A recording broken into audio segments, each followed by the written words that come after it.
Meus queridos irmãos, a paz do Senhor, falando EBD de volta, nesta feita, lição de número 8 das lições bíblicas CPAD Sala dos Jovens. A lição de número 8 será ministrada no dia 24 de novembro de 2024, com a grata satisfação de apresentar também a nova lição do próximo trimestre, do próximo ano. Agradecendo a Deus pelo privilégio de podermos estar juntos e também ter o privilégio de ter você conosco em mais um trimestre, ou, se Deus nos permitir, os 4 trimestres do ano de 2025. A lição vai tratar sobre a verdadeira religião, um convite à autenticidade na carta de Tiago. E nós precisamos urgentemente, eu li há muito tempo atrás, alguém chamando a epístola, a carta que Tiago escreve, de carta aos quietistas, quer dizer, é aquela epístola que vem para chacoalhar, para chamar atenção, para tirar da zona de conforto aqueles que se encontram tranquilamente ali, servindo, vamos dizer assim, servindo ao Senhor tranquilamente. Eu acredito que vai ser um trimestre muito proveitoso. E também gostaria, nessa feita, de agradecer a você, amigo, irmão, você que tem nos ajudado, acompanhado, você que tem mantido este canal, vamos dizer assim, primeiramente Deus e depois vocês nos ajudando a manter este canal em pleno funcionamento. Tem sido um prazer estar aqui todas as vezes, falando de EBD, falando da Escola Bíblica Dominical, trazendo uma análise crítica e também teológica dos dias atuais, tá bom? E eu gostaria de pedir, vamos lançar aqui um desafio. Se nós conseguirmos aí 50 curtidas, 50 likes nesta lição. Eu pedi nas outras lições também e gostaria de pedir a sua cooperação. Nos ajude a ver isso, se você estiver gostando, se estiver ajudando o irmão, o jovem, o adolescente, naquilo que nós estamos prestando em fazer para vocês, tá bom? Esse trabalho que nada mais é do que uma alegria podermos falar da palavra de Deus. Hoje nós temos um assunto bastante interessante, eu já estava meditando nele também, sorrindo um pouco, não brincando, mas sorrindo, porque é difícil alguns que até aceitem que você dê conselhos, que você cuide, vamos dizer assim, cuide de suas vidas. E hoje nós vamos falar sobre algo em que as pessoas gostam menos ainda de interferências, de conselhos ou do que quer que seja. O tema é o do que quer que seja, também está correto, mas eu acho mais bonito. Então, o tema é protegendo o seu dinheiro. Quer dizer, se alguns já não gostam muito de receberem conselhos para a sua vida amorosa, sua vida familiar, sua vida social, profissional, o que se dirá também quando nós falamos da vida financeira. Mas tudo que a palavra de Deus e as nossas lições nos trazem para o nosso bem, para o nosso desenvolvimento, o nosso crescimento, para a manutenção da nossa vida nesta jornada em que estamos vivendo aqui. Então, lição de número 8, protegendo o seu dinheiro. O texto principal está em Provérbios, capítulo 21, versículo de número 20, que diz: tesouro desejável e azeite há na casa do sábio, mas o homem insensato o devora. Nós temos aqui já uma lição interessante: prosperidade na casa do sábio, e a falta de manutenção na casa do insensato, do tolo, daquele que age de qualquer maneira. Então, muitas vezes, existem palavras que nós estamos usando, ou que usamos, não no sentido pejorativo, no sentido de humilhar, de ofender ninguém, mas a pessoa que age insensatamente, ela, infelizmente, é uma pessoa que também, consequentemente, terá uma vida de falta, de ausência, de necessidades daquilo mais premente que temos na nossa vida. Já o sábio, ele sabe contornar, controlar, ele sabe dispor, ele sabe reter, ele sabe a hora certa de fazer determinadas coisas. O resumo da lição: protegemos o nosso dinheiro quando praticamos as virtudes da generosidade e da prudência. Nós vamos falar um pouco mais detidamente nessas duas questões, tá bom? Na questão da generosidade e da prudência, tá bem? Um pouco mais detidamente na questão da prudência e também quanto à generosidade, porque nós vemos no decorrer de todos esses anos quantas pessoas, infelizmente, no afã de ajudar, no afã de querer contribuir, acabaram prejudicando-se e também, infelizmente, prejudicando suas famílias. É óbvio que Deus conta conosco, mas Ele também conta e também pede de nós que hajamos com prudência, também com parcimônia, com cuidado, para não comprometermos as demais áreas da nossa vida. Os objetivos da lição: compreender o valor da sabedoria em relação ao dinheiro, reconhecer a generosidade como proteção ao dinheiro, conscientizar da prudência como proteção ao dinheiro. Então, nós vemos aqui dois tipos de proteção, né? A generosidade e a prudência. Também as duas têm que andarem juntas.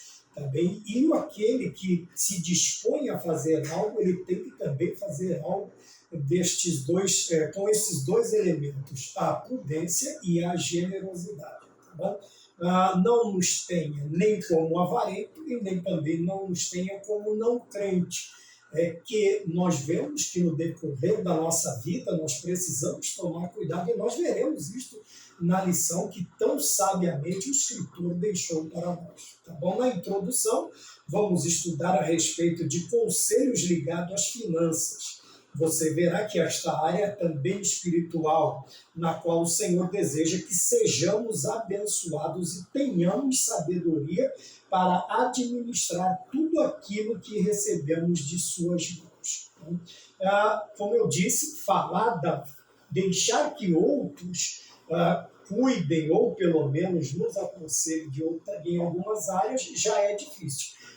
Com dinheiro, então, é um pouco mais difícil, porque nós temos também que notar que existem dois tipos de pessoas: aqueles que realmente querem te ajudar, querem te auxiliar, e aqueles que querem tirar proveito de sua generosidade. É por isso que eu disse que a prudência, e eu sempre digo que prudência e canja de galinha nunca fez mal a ninguém, e nós precisamos fazer uso desta área na nossa vida, a prudência.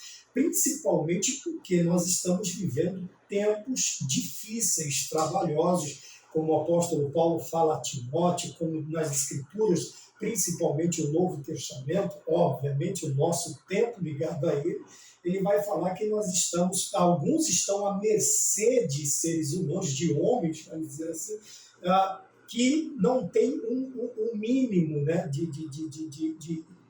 de decência, de piedade, de dó, e para agir de maneira leviana e brincar com a fé de outros ou com a fé dos outros, eles não têm nenhum tipo de escrúpulo. É por isso que nós precisamos aqui, como ele disse, tenhamos sabedoria para administrar tudo aquilo que recebemos de suas mãos. Das mãos de quem? Das mãos de Deus. Tudo que temos é proveniente das mãos de Deus. Quando o rei Davi ele vai fornecer os materiais ou o dinheiro para a construção do templo que será erguido pelas mãos de seu filho Salomão, ele diz: nós te damos porque primeiro o Senhor nos deu, primeiro o Senhor nos abençoou para que nós pudéssemos abençoar a sua obra. Então a primeira visão que nós temos que aprender é esta: tudo que temos é proveniente das mãos de Deus. Mas eu trabalho, irmão Maurício, mas o trabalho quem te deu foi Deus. Quem te deu foi Deus. A saúde para trabalhar, quem te deu foi Deus. A inteligência para entrar na empresa ou para prestar um concurso e você ter êxito nas provas, a sabedoria e a inteligência, quem te deu foi Deus. E quem nos mantém todos os dias, independente das circunstâncias, né? E nós vemos milagres acontecendo também em empresas onde há um grande número de corte de funcionários, os irmãos, eles vão ficando, vão permanecendo. Não é porque somos os melhores, mas porque Deus é soberano, conhece as nossas necessidades, a nossa generosidade e a nossa prudência, e por sua graça ele vai nos mantendo empregados. Tá bem? Vamos partindo desta ideia. No ponto de número 1, a sabedoria com o dinheiro. Né? Aqui ele vai trazer o primeiro tópico, uma ponderação, um pensamento, um arrazoamento que nós devemos fazer da circunstância que nós vivemos. Né? Então ele fala aqui uma nota de notas importantes na lição que foi concluída a primeira lição. Nesta lição agora encontramos a segunda sessão. Ele vai considerar, vai ponderar, vai fazer uma consideração importante. Esta área eu acho interessante que o aluno se detenha um pouco, ou o professor que vai estar diante da sala e o superintendente que vai estar diante de tudo isto, vamos dizer assim, mas mais propriamente dito, o aluno se preparar um pouco mais detidamente nesta parte. Por isso nós vamos entrar na parte prática propriamente dita. E deixaremos esta questão aqui da ponderação para que você, aluno, entenda o que é ponderar, o que é que o escritor está falando aqui. Né? Teríamos que ler todo esse primeiro tópico para irmos abordando aqui este tema a respeito do dinheiro, como ele mesmo diz aqui. Então, esta parte eu gostaria de deixar para você, querido aluno, para que você também vá aguçando o seu interesse, a sua curiosidade, e você consiga chegar a conclusões, a pensamentos de sua própria parte. Vamos para o ponto de número 2, a generosidade por meio do dinheiro. E aqui nós vemos uma parte muito importante, que está no livro de Provérbios, no capítulo 11, versículos 24 e 25, trata sobre a generosidade. A expressão espalham do versículo 24, como ele diz, alguns há que espalham e ainda se lhes acrescentam mais, e outros que retêm mais do que é justo, mas é para a sua perda. Então, nós vemos aqui a questão, primariamente, a questão de você ter um coração voltado a ajudar. A generosidade ela está baseada na ajuda, na compreensão. Você olhar a necessidade de alguém, você conseguir se colocar no lugar desta pessoa a tal ponto de o seu pensamento, a sua conclusão fazer com que você concretize este sentimento, vamos chamar aí de empatia. A empatia não é só nas doenças, nas necessidades psicossomáticas. A empatia não está só nos sofrimentos da vida que nós temos, vamos dizer assim, mas também está na necessidade, seja alimentícia, seja financeira, de nossos irmãos, de todos. Por isso a Bíblia conclama ao necessitado, dizendo assim, comunicai com os santos, aos santos, a vossa necessidade.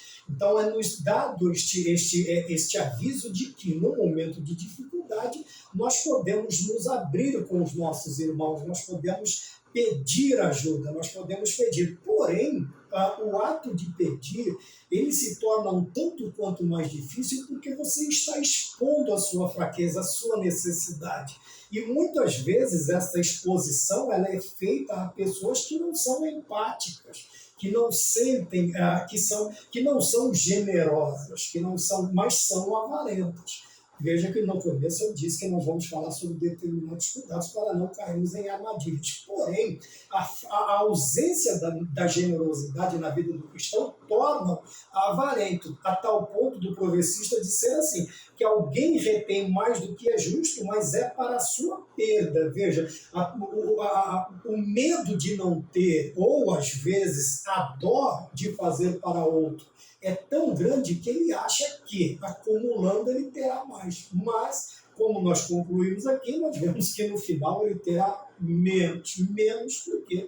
Porque quando nós somos generosos, o versículo 25 diz, a alma generosa engordará e o que regar também será regado. Isso está em todos os livros sapienciais das Sagradas Escrituras, os livros da sabedoria, que é sábio aquele que ajuda, é sábio aquele que reparte, é sábio aquele que nós vamos ver também em Eclesiastes, estamos vendo em Provérbios, vemos em Salmos, vemos em vários livros, né, que a generosidade ela faz com que nós tenhamos, veja, mesmo que a palavra às vezes nos dá uma ideia diferente, como é que se ajunta espalhando? É uma pergunta. Como é que eu consigo ajuntar espalhando?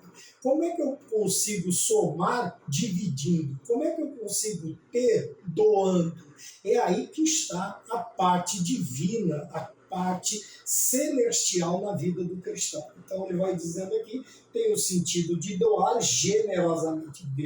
Desta forma, o texto diz que quem doa recebe mais e quem não doa terá perdas. Nós acabamos de ler sobre isso. Então, é uma ideia que nós precisamos ter em nossas vidas. E muitas vezes nós podemos até nos estribar na ideia de que temos pouco. Ora, o pouco que nós temos, quando dividimos, ele é multiplicado. E com isto a soma, nunca a subtração. Usamos aí as 4 principais da matemática, né? A soma, a divisão, a multiplicação e a subtração. Veja, quando nós doamos quando nós espalhamos ao invés de perder, nós ganhamos. Então, o pensamento cristão é perdendo para ganhar e não ganhando para ter mais. Não ganhando para ter mais. Então, a outra também ideia que nós temos aqui é que a nossa generosidade comece em Deus. Honra ao Senhor com a tua fazenda, está em Provérbios capítulo 3, versículos 9 e 10. Então também seremos generosos com o próximo. Quando nós seremos generosos com o próximo? Quando nós aprendemos a repartir. E este pensamento sendo baseado no quê?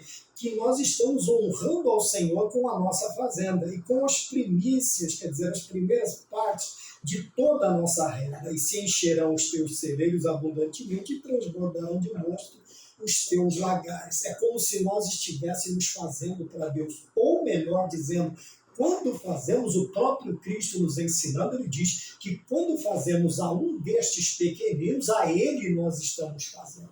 Então, a ideia da generosidade não é meramente servir ao próximo e também não é para se aparecer, para tirar foto, para postar nas redes sociais ou, de qualquer maneira, fazer propaganda de si mesmo. Mas nos lembrarmos que, ao fazermos a um dos nossos irmãos, estamos fazendo para Deus. Ao fazermos para a obra de Deus, estamos fazendo para Deus. E como tem a mentalidade de que Deus não precisa do meu dinheiro, obviamente, tudo aquilo que eu fizer será retornado não por causa do meu desejo, mas por causa da fidelidade de Deus, recalcada, sacudida e transbordantemente será deitado no nosso regaço, quer dizer, onde nós estamos recolhendo as bênçãos, as benesses de Deus. 3. Agora, a prudência com o dinheiro.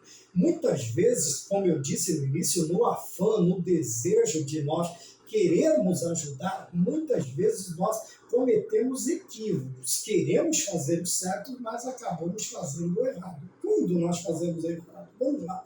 A prudência. Ele começa nos ensinando também que o conselho pela prudência. E como começamos a ser prudentes? Em primeiro lugar, evitando assumir dívida que não é nossa. Esse aqui é o tal daquele que, como é que ele chama? De fiador. Ora, se você sabe que o outro não tem, e você sabe que se o outro não fizer, é você quem vai ter que pagar. Mas você sabe que você também não tem condição de arcar com um montante tão alto.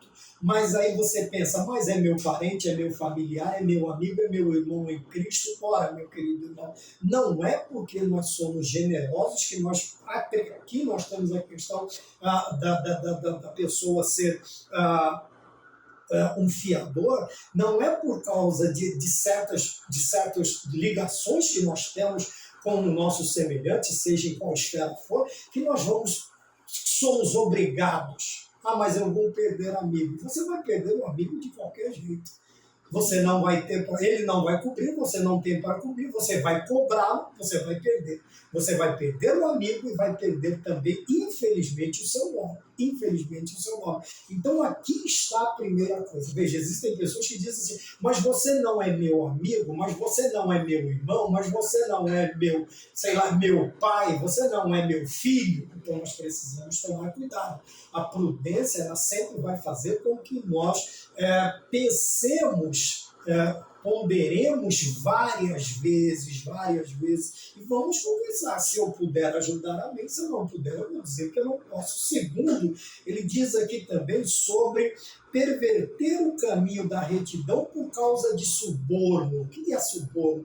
Aqui o suborno nós temos dos dois lados. Tanto eu praticar o suborno, tentar comprar alguém, como eu me vender para alguém. Então, outro cuidado que eu preciso ter com a questão do dinheiro é não fazer uso dele para me beneficiar e também nem na questão de eu vender, vamos dizer assim, vender a minha alma ao diabo.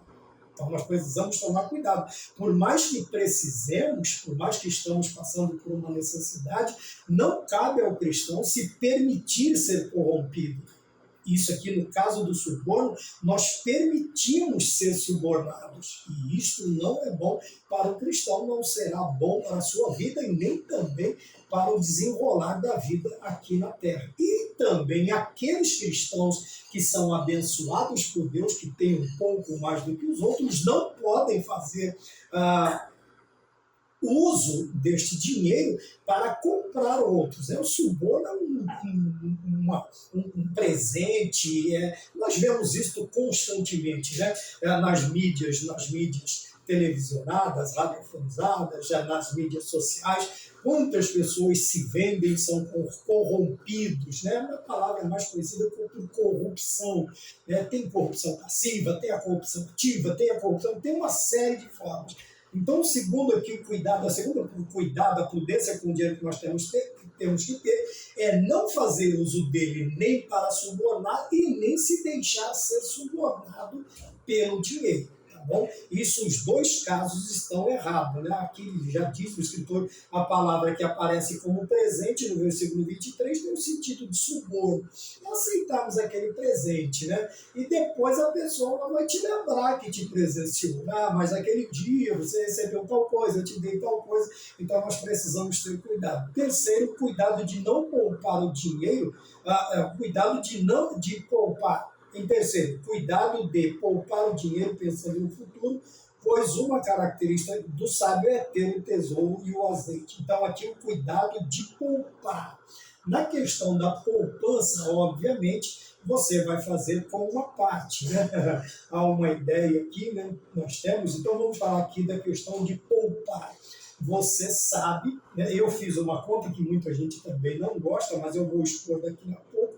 E, finalmente, o cuidado para não ficar na mão de quem empresta. É o famoso agiota, né? Tem que tomar cuidado com a agiotagem. Nós temos visto aí muitas vezes nas mídias sociais, você conhece algum fulano que empresta e não faz tal coisa? As pessoas estão entrando no campo da brincadeira, na questão da banalização de determinadas coisas, como nós vimos na lição Betel Dominical, a palavra banalização. Então, algumas coisas que vêm, seria cômico, né? Seria cômico se não fosse trágico. Por quê? As pessoas vão para estas brincadeiras achando que realmente é brincadeira. E, meu amigo, ficar devendo para determinados tipos de seres humanos é complicado, é perigoso. Então, nós vemos aqui o poupar e também o tomar cuidado de não fazer dívidas desnecessárias. E, se for o caso, você contrair dívidas, empréstimos em instituições de confiança, tá bom? Que vão te cobrar juros. Eu não sei se eu posso dizer também que são juros justos, mas que vão fazer acordos com você e assim. Porém, o risco você não corre na sua integridade física. Então, nós vemos aqui, a não ser, veja, a Bíblia então nos aconselha, o provérbio nos aconselha a não ser fiador, a não ser agente de suborno, a poupar dinheiro que recebemos e ser cuidadosos com o empréstimo. Aqui também, mesmo nas instituições financeiras normais, nós precisamos tomar cuidado, porque, meu amigo, depois vai ser juros sobre juros, e imposto, e diária, e isso e aquilo, e quando você for ver, meu amigo, brincando, vamos dizer assim, nem se vender a alma você vai conseguir pagar o que você tem. Então, qual é a melhor coisa? Não tem. Espere em Deus. Não tem. Eu sempre falei, desde nossa convivência, eu sempre falei para minha esposa, para minhas filhas, que se não tivesse, nós não faríamos loucuras para ter. Esperaríamos em Deus, oraríamos ao Senhor, e se o Senhor nos provesse esse milagre, nós faríamos. Se não, esperaríamos. Eu sempre, minha mãe, né, nos meus antepassados, sempre falava de fazer um furinho a mais na cinta. Aperte um pouco mais a cinta, reduza gastos desnecessários, né, ou gastos até necessários, dê uma apertadinha, né? Não dá para comer carne todo dia, não coma, não dá para isso, não faça. Para quê? Para que você não se endivide, né? Cuidado, e principalmente também nesta questão, nós vamos ver aqui a questão daqueles que brincam com a fé. Então, a pessoa ele vai lhe fazer propostas. Aqui nós já estamos falando no campo religioso. Tem que tomar cuidado, porque tem muita gente esperta por aí arrancando dinheiro aos borbotões e depois o final é, você não tem fé, você se vira e ele simplesmente desaparece da sua vida. Tá bom? Então vamos tomar cuidado então aqui, vamos evitar, né, assumir dívida que não é nossa, a questão do fiador. Vamos evitar também sermos agentes de suborno, sermos subornados ou subornados. Nós precisamos também aqui poupar, né, a questão da poupança. Aí a pessoa pode dizer, mas irmão Maurício, eu estava fazendo uma continha perversa. O ano que vem há uma projeção que o salário mínimo será de R$ 1.524. Quer dizer, desses R$ 1.594, você sabe que 90% é seu. 90% é seu.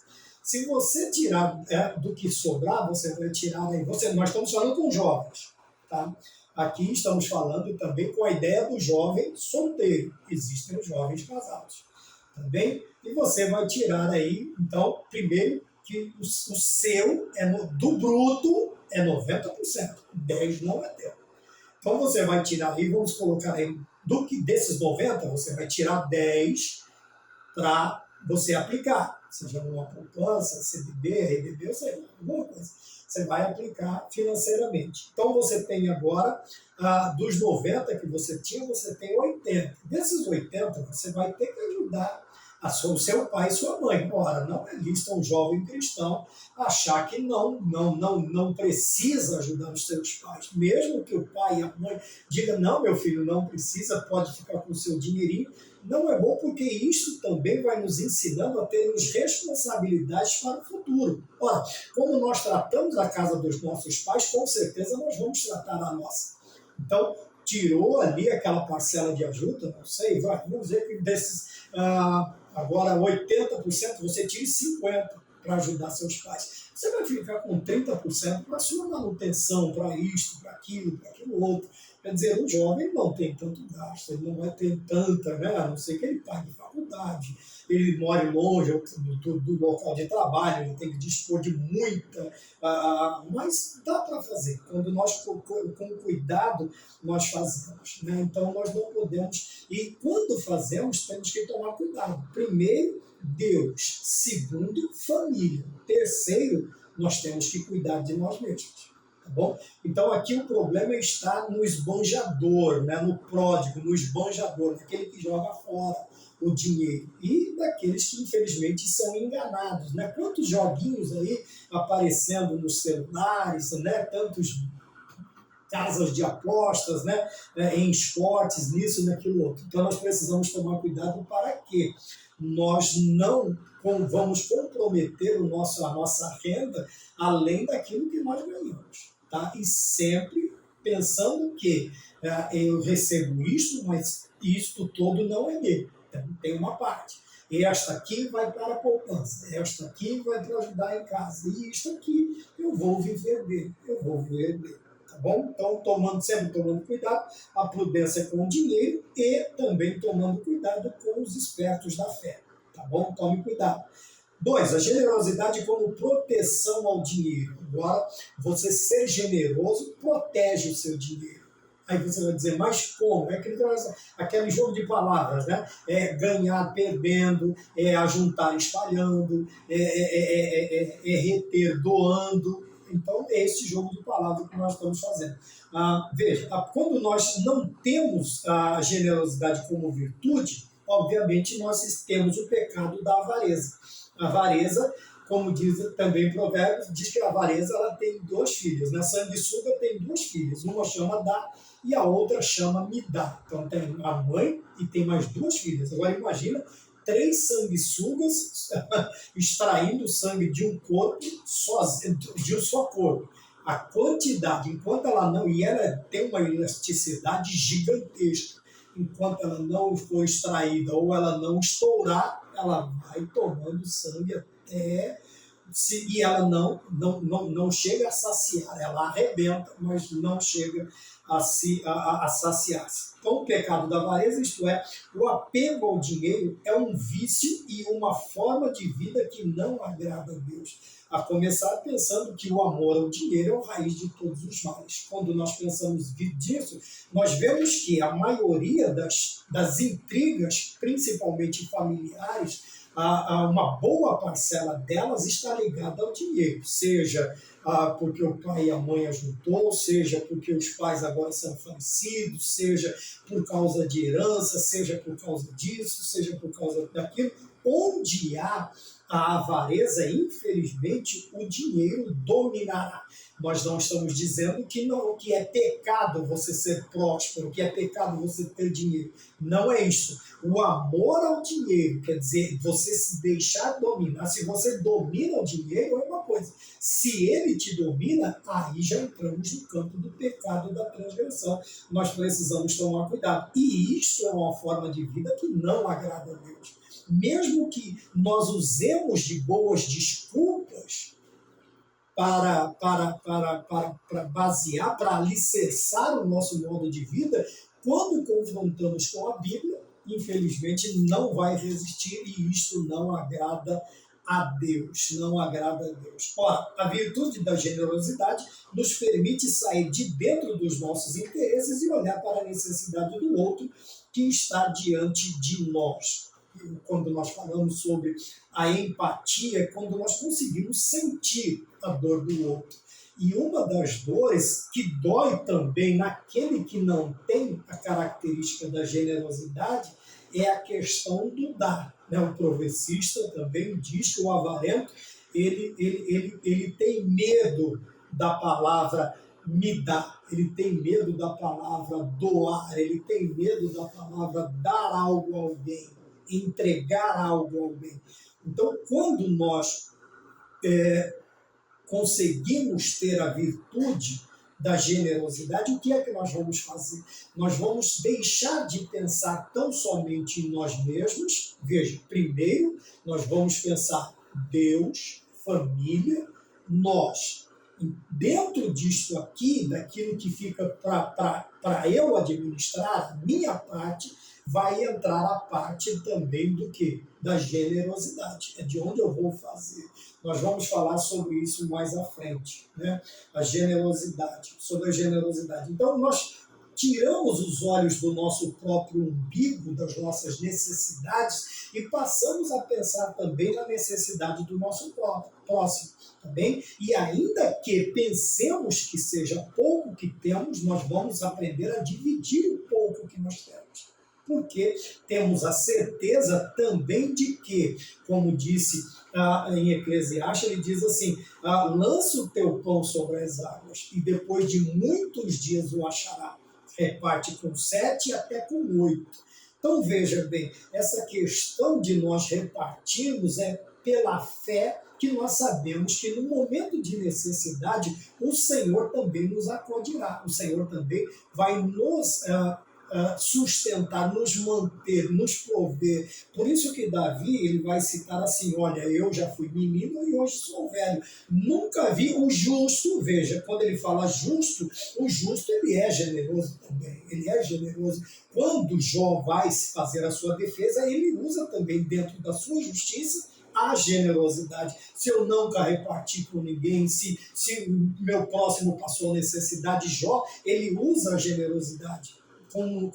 Não para se justificar diante de Deus, mas diante daqueles que estão acusando a ele. E quando nós fazemos isto, o que Davi, completando o versículo, Davi diz assim, fui menino e hoje sou velho, nunca vi um justo desamparado e nem a sua descendência mendigar o pão. Veja que coisa interessante, quando nós olhamos pela fé, e Davi sendo um rei no Salmo 40, o último versículo, ele vai dizer, eu sou pobre e necessitado, um rei dizendo ser pobre e necessitado, porém o Senhor cuida de mim. Veja que o justo, ele também se apoia na sua, ele pratica a generosidade. Tá? Eu estou tentando aqui não usar um termo que dê uma ideia diferente daquela que eu quero passar. Então preste bem atenção.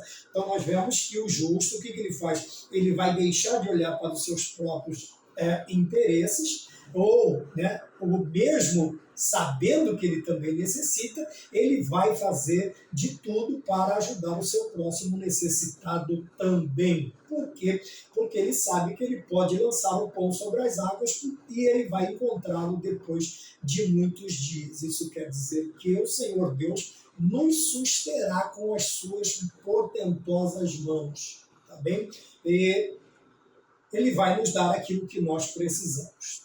2. Generosidade com a obra de Deus.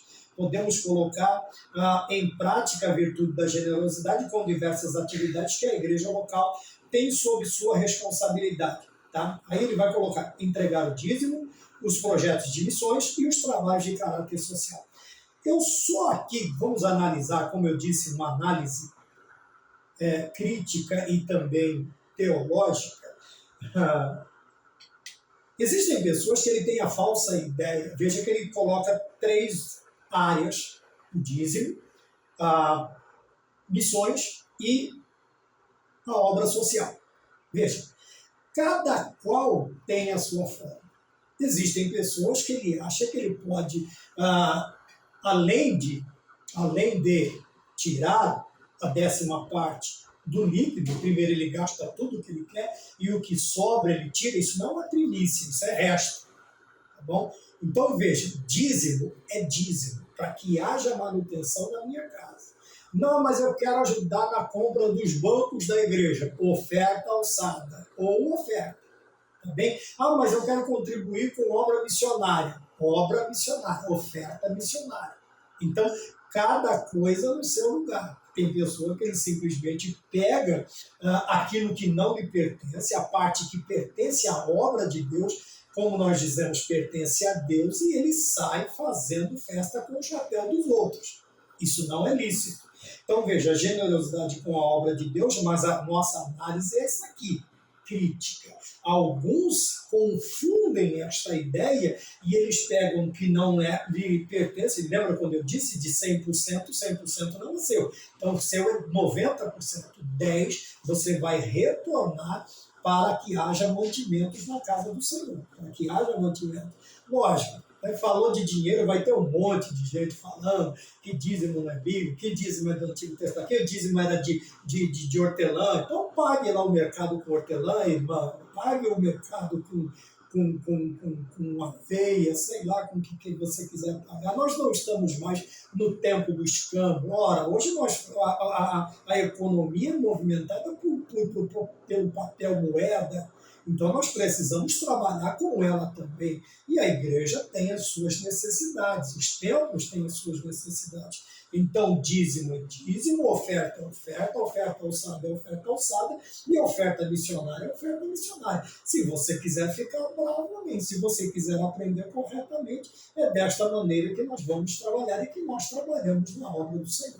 Tá bem? Então, nós podemos colocar a virtude da generosidade em prática desta maneira. Primeiro, ele diz aqui, entregando os dízimos, cooperando com missões e também com a obra social, né? Será uma cesta básica ou 5 quilos de arroz, 2 quilos de feijão, não sei, você é o que Deus... E outra, quando falamos aqui, não há uma imposição na oferta. Agora vamos fazer a análise crítica do outro lado. Não há uma imposição, você tem que contribuir com X. Não. X que eu tenho que contribuir é só a 10ª parte. Veja que as outras aqui é o que eu vou sentir no coração, é uma oferta alçada. Deus colocou no meu coração aquele valor e aquele valor que eu vou contribuir. Então não cabe a ninguém, seja líder ou não, chegar em você e dizer que a oferta tem que ser de tanto. Não, a oferta tem que ser... E isso ele pode dizer assim, ó, quem quiser, a oferta será de X. Se você quiser agora chegar e impor à igreja ou a você, não, ninguém tem esse direito. E a oferta você vai dar conforme as tuas forças, conforme a tua mão, tá bem? Não vamos receber mais de Deus se nós também agirmos desta maneira. Mas aqui veja aquela senhora, aquela viúva jogando 2 moedinhas dentro do gasofilácio, ela deu a maior oferta. Agora, quando há uma campanha, e nesta campanha o valor é X, é outra coisa. É outra campanha, é outra coisa. Você entra ou não, você entra se você quiser. Agora, a oferta é o que Deus pôs no seu coração. Dízimo é 10% do bruto, fique bravo, problema seu. E oferta alçada é o que você sente no coração. É o que você sente no coração. Ninguém vai impor quanto que você tem que dar de oferta. Campanha é diferente. A campanha tem valor X. Todo mundo que entrar na campanha dos bancos, vamos lá, contribui com R$50. Se você quiser contribuir com 100, problema seu. Mas o valor é 50, tá bem? Agora chegar e falar assim, o irmão que vai dar oferta agora desse culto tem que dar tanto. Não, você tem que dar o que você tem e o que Deus colocou no seu coração. Tá bem? Então a generosidade com a obra de Deus, nós não podemos deixar de ser generosos com a obra de Deus. Tá bem? Mas fazermos corretamente. E a generosidade com o próximo diz quanto temos à disposição de doar para quem precisa ao mesmo tempo. Então, quanto temos a dispor? Quanto você tem para dispor? É outra coisa também. Nem pode alguém chegar em você e falar, você tem que contribuir nem aqui e nem aquele que está te pedindo ou tem a necessidade tem que chegar em você e falar, não, você tem que contribuir com uma cesta básica. Não. Se você puder contribuir com meia, ele terá que ficar satisfeito. Mas, veja, outra coisa também é na campanha do quilo, irmão, pelo amor de Deus, você... Tá bom, já não vou falar mais. Né? 1 quilo de fubá, 1 quilo de sal, olha, venhamos e convenhamos. Existem pessoas que não podem.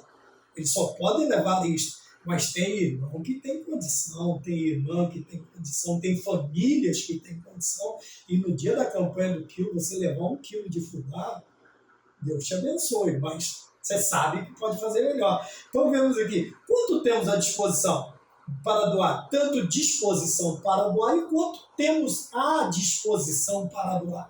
Quanto temos em mãos para doar, tá bom?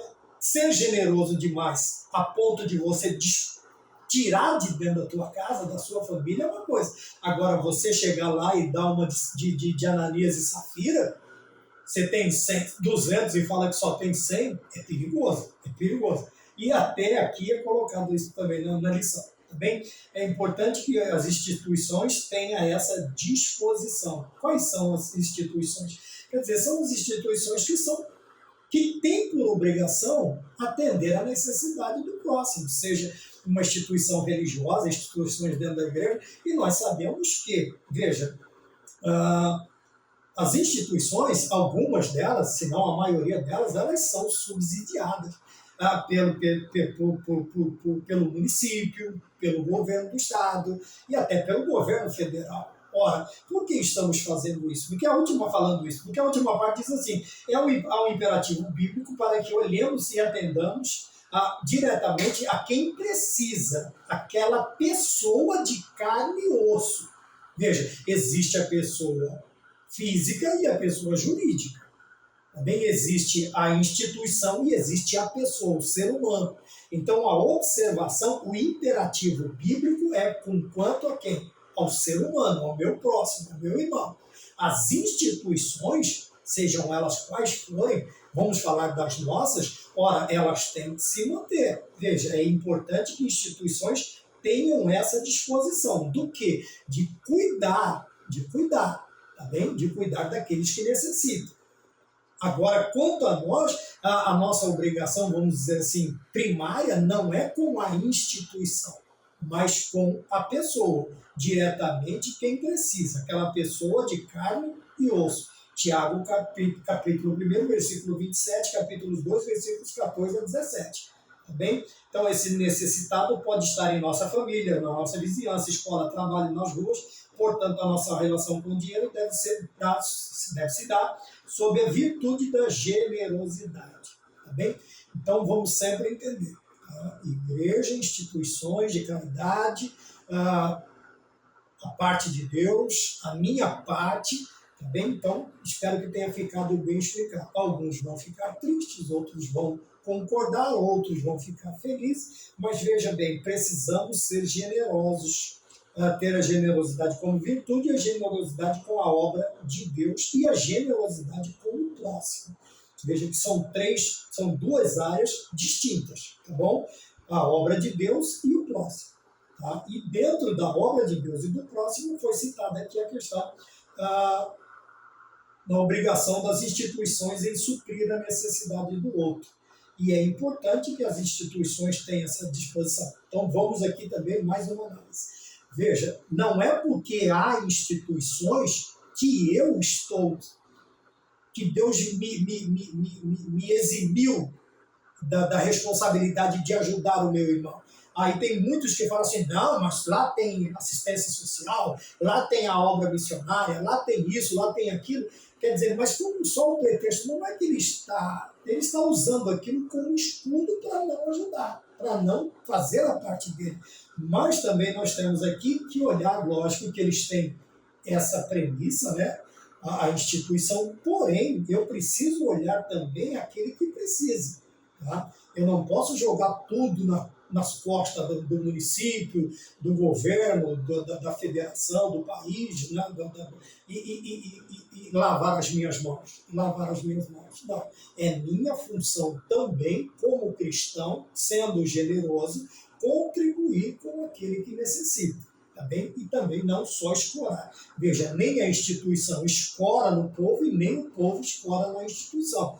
Nós, infelizmente, no Brasil, somos criados com essa mentalidade de viver escorado em instituições. Ora, nem todos, mas uma grande maioria. Então nós precisamos aprender a nos desvencilhar. Necessário, você precisa? Tudo bem, não precisa mais, sai fora, dá lugar para outro. Se você não precisa mais, né? E às vezes usa sem precisar. E outros que precisam não podem participar porque tem ali um espertinho se beneficiando disso. Tá bom? Então a generosidade como proteção para o dinheiro é o tópico 2. Vamos para o terceiro e último tópico. A prudência como proteção ao dinheiro. Então, prudência como virtude. Se por um lado devemos lidar com o dinheiro sob a égide da generosidade, por outro devemos lidar com ele sob a égide da prudência. Né? O que seria isso? Agir de acordo com a reta razão. O que seria prudência?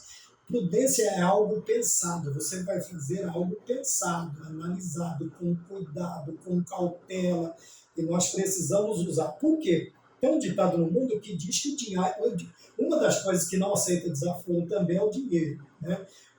Havia uma música, eu era criança, me lembro desta novela, em que havia a música principal, eu não assistia, mas você não precisa ver, você ouvindo já é bom, né? E havia ali um trecho da música que dizia dinheiro na mão é vendaval. E é verdade. Então, por quê? Principalmente quando a pessoa que age, ela é imprudente, é uma pessoa tola, nécia, é um infantil lidando com dinheiro. Precisamos tomar cuidado com isso. Também ele diz aqui que a prudência, então, como os antigos entendiam, é agir de acordo com a reta razão. Ou seja, diante de uma situação, devemos agir de maneira que tenhamos a capacidade de entre ações virtuosas e viciosas. Tá bem? Então, a virtuosa é aquela que demonstra a qualidade da generosidade. Também a prudência mostrando a generosidade. A viciosa, você já sabe, tudo que é vício não é bom. Não é bom. Parte 2 do tópico 3. Não faça negócio ilegal e nem perigoso. Eu já citei o caso de Ananias e Safira, e o escritor começa o segundo subtópico do tópico 3 com a história deles dois. Né? Mentiram com dinheiro cujo desfecho foi a morte do casal. Então, mentiram a respeito do que eles fizeram um voto com Deus. Tá? Não é pecado, não é errado fazer um voto, mas se fizer, tenha prudência em fazê-lo, você consegue arcar com aquilo que você está prometendo. Se não consegue, não faça. Não é exigido de ninguém que se faça voto. Deus não exige ou obriga ninguém a fazer votos com ele. Mas se fizer, tem que cumprir. E eles, o problema é que eles não colocaram um valor. Eles disseram, vamos vender uma herdade. E o dinheiro que der, nós vamos trazer para a mão dos apóstolos. Olha que interessante. Porém, vamos dizer lá, a propriedade valia 100. Deus abençoou e deu 100% de lucro. Acabou vendendo a propriedade por 200. Então, todo mundo sabia que a propriedade valia 100. Pedro sabia, os apóstolos sabiam, e Ananias e Safira também. Mas Deus pôs uma provinha ali. Né? Falou, não, como você não disse? Se ele tivesse dito assim, ó, eu vou vender a propriedade, ela vale 100, eu vou doar 100, o meu voto é 100 reais. Não teria problema nenhum eles ficarem com os outros 100. Não teria problema algum. Porém, eles não especificaram o valor. E eles disseram, por quanto vendermos, por quanto doaremos. O tanto doaremos. Pronto, foi isso. Mas o que acontece? O que valia 100 foi vendido por 200. E a ganância, né? Como é que se diz lá, a pessoa o avarento, a avareza, infelizmente dominou o coração do casal, e eles acabaram mentindo, e acabaram morrendo também por causa disso, tá bom? Porém, o que nós vemos aqui é a mentira que foi alimentada pela ganância e pela avareza deste casal. E quantos estão desta maneira? Quantos vivem desta maneira? Então nós vemos aqui, não faça negócios ilegais. Foi um negócio ilegal que eles fizeram. E Pedro disse, por que vocês estão mentindo? Não é para mim, vocês estão mentindo para o Espírito Santo de Deus. Veja que a esfera é um pouco diferente daquilo que eles pensavam. 2. Não é prudente ser fiador, já falamos, principalmente se não temos recursos, já falamos sobre isso. Também não é prudente subverter ou subornar alguém por meio de recursos financeiros para obter vantagens, tá bom? Esse é o famoso molhar a mão. Então tem que tomar cuidado, o cristão não pode agir desta maneira, tá bem? E a terceira e última parte aqui, o terceiro subtópico do ponto 3 é aqui, o que não pense apenas do agora, aqui já é a questão de você se precaver quanto ao futuro. Tá bem? Você pode ser generoso, você pode ser abençoador, mas você precisa pensar no futuro, não somente na questão no futuro de você guardar para ter, mas a vida ela é constituída também de circunstâncias ruins, de imprevistos. Tá bem? E é duro quando esses imprevistos vêm e nós não estamos preparados. Ora, você pode dizer, mas eu tenho fé. Ora, não confunde fé com irresponsabilidade. Tá bem? Esbanjar, jogar dinheiro fora e dizer, quando eu precisar Deus vai prover, isto não é fé, isto é irresponsabilidade. Quer dizer, nós precisamos ter este senso aqui, senso de responsabilidade que deve ser considerado. Você é jovem, tem planos pela frente, todo plano tem que ter recursos financeiros calculados e pensados. Então vejam bem, a prudência novamente aqui e o caldo de galinha, a canja, voltando, que não faz mal a ninguém. Tá bom? Então é uma coisa eu ser pego de surpresa num determinado momento da minha vida. Eu vou clamar a Deus e Deus... Agora, outro bem diferente é quando eu fico brincando de ser cristão, assim como Sansão brincou com a sua virtude, com o seu dom que Deus havia dado, ele tinha um segredo com Deus, e Dalila fez o que ela pôde para obter. Ora, ela fez a parte dela. E quantas pessoas brincam desta maneira? Veja, uma coisa era ele ter que acordar todo dia, já estava errado por ser, né, um nazireu de Deus, estar com essa mulher, já era bem errado, e outras coisas que ele fez, mas ele começou a brincar com aquilo que Deus deu para ele. E qual foi o seu final? Infelizmente, ele entrega o segredo, ele vai agora sofrer nas mãos dos filisteus, por causa desta imprudência, e ele vai sofrer por causa disso. Então, muitas vezes, nós fazemos assim também. Como eu disse, os imprevistos podem vir, eu posso estar despreparado e eu vou clamar a Deus. Agora, quando eu sou um brincalhão, como foi Sansão, aí você pode clamar até o último dia. Deus vai restaurar a sua força, sim, mas será para um último ato, como foi na vida de Sansão. Tá bem? E eu acho interessante, eu ouvi isso já encerrando, né? Nessa questão de você planejar há muitos anos atrás, eu falo década de 90, porque nós não chegamos em 2090 ainda. Mas vamos dizer lá na década de 1990. Eu ouvi o pastor Josué Gonçalves dando um estudo para casais, nós éramos recém-casados, eu e minha esposa, e ele estava falando sobre as finanças, e eu me lembro disso até hoje, quando ele trouxe a ideia daquela viúva que só tinha uma botija de azeite, daquela mulher, e agora os credores vinham levar os seus filhos como penhor, como pagamento. A garantia da dívida agora vai ser os filhos. Então tá bom. E eu fiquei assim impressionado com a forma que o pastor ele nos ensinou naquele dia. Porque, veja, aquela mulher, eu acredito que entra nessa questão da responsabilidade, que você precisa ter planos e você precisa ter recursos, e esses recursos precisam ser calculados e pensados. Ora, Deus, ele se dispôs. Por quê? Porque o marido daquela mulher trabalhou para os profetas. Então, Deus não é injusto e também não vai ficar devendo nada para ninguém. Ele simplesmente, o profeta diz o que é que você tem na sua casa, ela diz, eu não tenho nada a não ser uma botija de azeite. Beleza. Sai pedindo vasos. Veja, vasos, botija para vasos.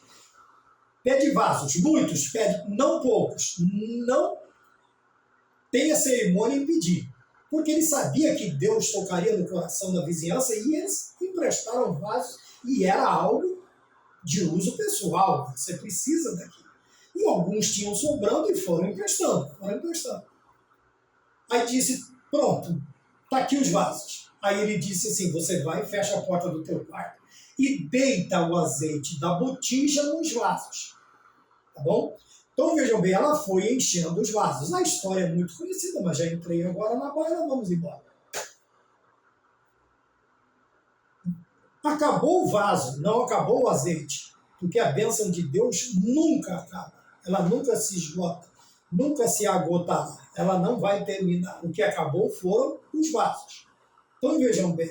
E para não desperdiçar, o azeite parou, porque Deus também não joga a bênção fora. Tem muito crente que joga a bênção fora.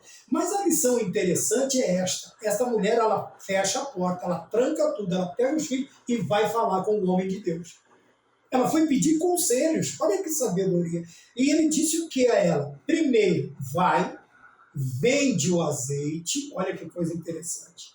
Vende o azeite, paga as suas dívidas e vive do resto. E eu trago este ensinamento do pastor Josué Gonçalves até hoje, que Deus te abençoou, você tem que ter sabedoria. Não pense apenas no agora. Aquela mulher podia ter pego o azeite e falado, não quero nem saber mais de profeta, eu vou torrar, vamos para a praia, vamos comer pizza, vamos fazer churrasco. Não. O que eu tenho que fazer, homem de Deus? O que eu preciso fazer? Então você vai vender. Deus abençoou a venda daquele azeite. Veja que talvez, vamos supor, Deus dobrou o valor do azeite que ela receberia. Agora paga as dívidas. Pagou as dívidas. E agora, homem de Deus? Deus abençoe e viva do resto. E é aí que está a prudência em cuidar do dinheiro. E eu faço isso até hoje. Né? Nossa conta aí, 1991, 92, até hoje, quantos anos já tem? Então, proteja o seu dinheiro, tá bom? Mas não é sendo ganancioso e avarento. E nem sendo esbanjador também. Mas siga os princípios divinos e você vai ter uma vida abastada, abençoada e abençoadora também, tá bom? Que Deus nos abençoe, se o Senhor permitir, retornaremos com a lição de número 9 e fiquemos todos com a paz do Senhor.